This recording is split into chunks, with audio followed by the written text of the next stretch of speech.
I'm gonna give a demonstration today on how I make my butternut squash soup. I've had a couple people ask me what I put in it. I don't think anyone's tried to make it so far, but maybe if they see this video, they'll be more enticed to make it. It really is a great soup to have for the fall time, winter time, and it is my favorite. So let's see. Obviously, you're gonna need your crock pot, your slow cooker. You're gonna need a hand blender. The butternut squash, the main ingredient, I purchase it cubed because I don't like dealing with trying to cut up the big squash, and it's kind of really difficult. For Thanksgiving, I had 2 pounds of squash, and it yielded, I would say, like 6 to 8 light servings. So 2 pounds usually, should yield about 4 to 6 servings. This is only 1 pound 4 ounces, so this should yield just about 3 to 4 servings. And then we're gonna need vegetable cooking stock.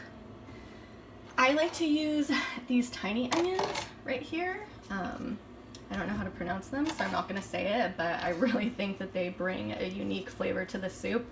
You're gonna need 2 like medium to large carrots, and then half, I probably won't use this whole entire half, I'll see once I get it cut up, but half of just like a yellow sweet onion.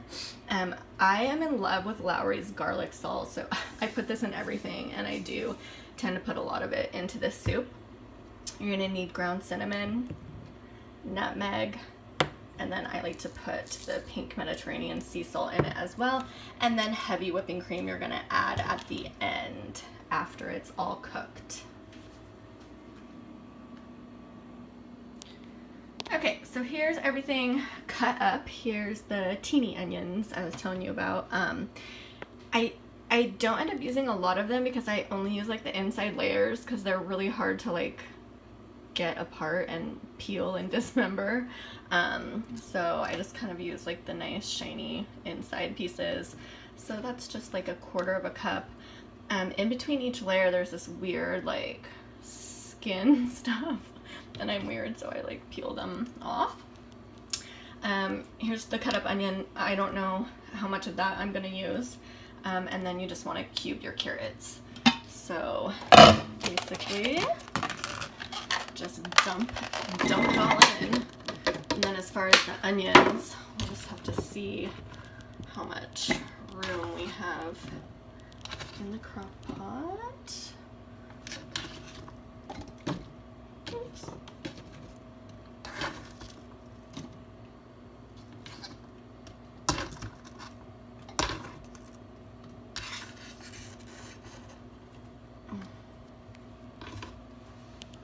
Just break them apart.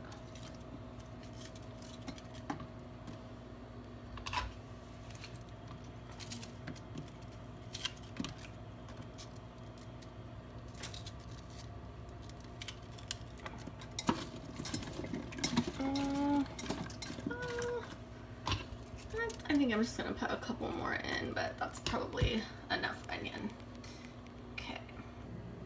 Okay, so now for the seasonings. The Lowry's garlic salt. Like I said, I like it, so I do kind of like a heavy few shakes. And then followed by the pink Himalaya salt, just a little bit.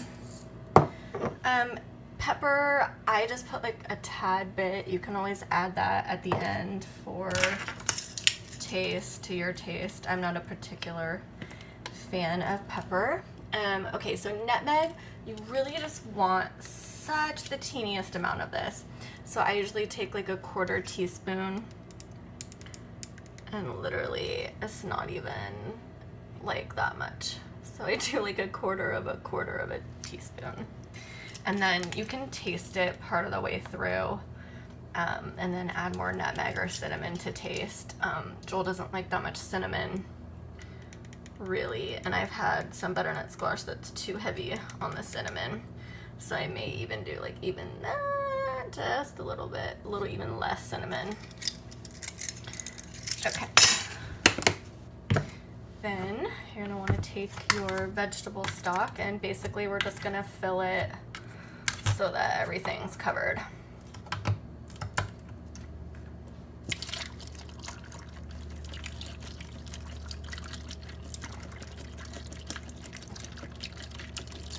This is a bit smaller batch than I normally make, but it looks like I'm using about let's try to mash this down. I'm using like 3/4 of the, how much is this? 32 ounces, so almost like all of it. And then let's just kind of like push them down, mix up the stock or the spices in the stock. Make sure they're kind of all in there. And then that's it. So we're just gonna turn that on for high, 4 to 6 hours. I check it after 4 hours. And you'll want everything to be like mushy so that when you put the hand mixer in there, I mean, everything literally is just gonna mush together. It's not gonna give you any resistance at all. And then we will put the heavy whipping cream away for later. All right, and this is like an optional step. I like to add like a little bit of butter, maybe like 1/4 of a stick, just to kind of like round it out. But it's gonna taste good whether or not you add the butter. So if you're, you know, counting calories or don't want the extra fat, then definitely don't have to add the butter. But I like to do it maybe every 3rd time. Sometimes I like it with, sometimes I like it without.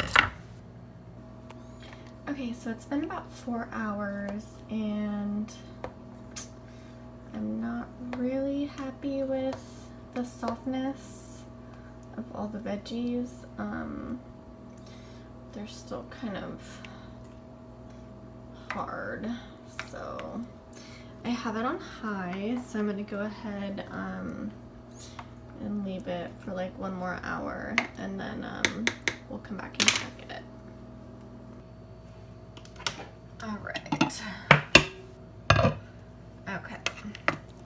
Now it's been about 6 hours on high, and it's looking much more stewy.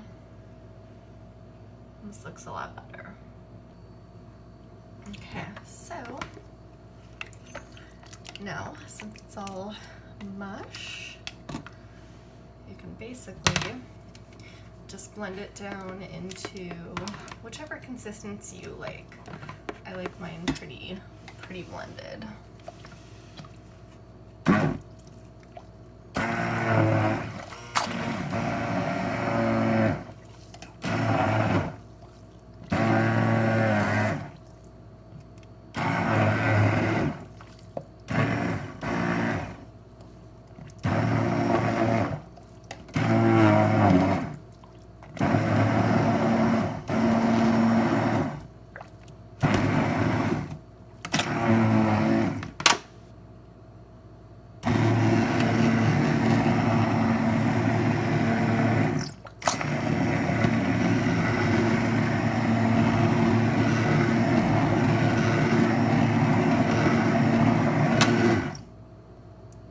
So now that I've got it pretty thin, mixed up to the consistency I like, you can add your heavy cream. I got about 1/3 of a cup, and I whip it up a little bit first.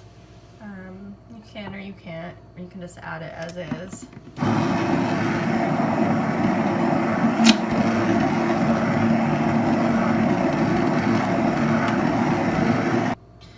Okay, so now that I've tasted it, after the cream, I felt like it needed more seasonings. So I added a tad bit more cinnamon, tad bit more nutmeg, and a bunch of sea salt and garlic salt. So I'm gonna blend this in.